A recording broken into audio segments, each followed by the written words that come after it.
കോഴിക്കോട് ട്രെയിനിന് നേരെയുണ്ടായ കല്ലേറിൽ യാത്രക്കാരിയായ വിദ്യാർത്ഥിനിക്ക് ഗുരുതരമായി പരിക്കുപറ്റി. പുറമേരി സ്വദേശി ഐശ്വര്യ രാമകൃഷ്ണനാണ് പരിക്കേറ്റത്. കുട്ടിയുടെ താടിയലിൽ പൊട്ടലുണ്ട്, 2 പല്ലുകൾ നഷ്ടമായി. ഇന്നലെ രാത്രിയിൽ കണ്ണൂർ എക്സിക്യൂട്ടീവ് എക്സ്പ്രസിന് നേരെയാണ് കല്ലേറുണ്ടായത്. കുട്ടിക്ക് ഗുരുതരമായി തന്നെ പരിക്കാണ്. കോഴിക്കോട്ടെ സ്വകാര്യ ആശുപത്രിയിൽ ചികിത്സയിലാണുള്ളത്. കുട്ടി ആലുവ UC കോളേജിലെ ബിരുദ വിദ്യാർത്ഥിയാണ്. കോളേജ് കഴിഞ്ഞ് നാട്ടിലേക്ക് വരുന്ന സമയത്താണ് ഈ വിധത്തിൽ കല്ലേറുണ്ടാകുകയും പരിക്കേൽക്കുകയും ചെയ്തിട്ടുള്ളത്. താടിയലിന് പൊട്ടലുണ്ട്, 2 പല്ലുകൾ നഷ്ടമായിട്ടുണ്ട്. പക്ഷെ ആരാണിത് ചെയ്തതെന്ന് സംബന്ധിച്ചൊരു വ്യക്തത ഉണ്ടായിട്ടില്ല. RPFന്റെയും കേരള റെയിൽവേ പോലീസിന്റെയും അന്വേഷണം നടന്നു വരികയാണ്.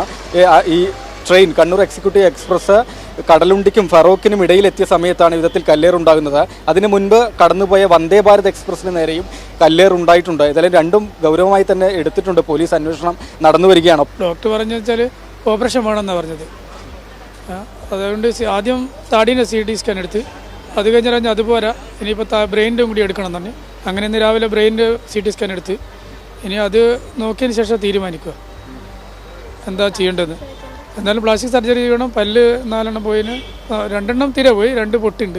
ഇനി വേറൊരാൾക്ക് ഈ അനുഭവം ഉണ്ടായിരുന്നു. അതിനോട് എനിക്ക് ശക്തമായൊരു അന്വേഷണവും ഒരു പ്രതികളെ പിടിക്കാൻ വേണ്ടി ഒരു താല്പര്യം ഉണ്ടാകുന്നുണ്ട്.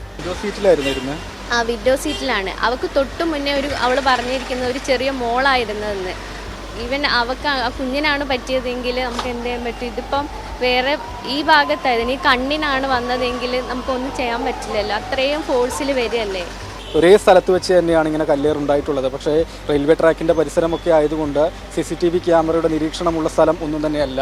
വന്ദേ ഭാരത് എക്സ്പ്രസിന് നേരെയുണ്ടായ കല്ലേറിൽ RPFും അതുപോലെ തന്നെ ഈ വിധത്തിൽ പെൺകുട്ടിക്ക് ഗുരുതരമായി പരിക്കേറ്റ ഈ സംഭവത്തിൽ കേരള റെയിൽവേ പോലീസും കേസെടുത്തതിൽ അന്വേഷണം നടത്തി വരികയാണ്.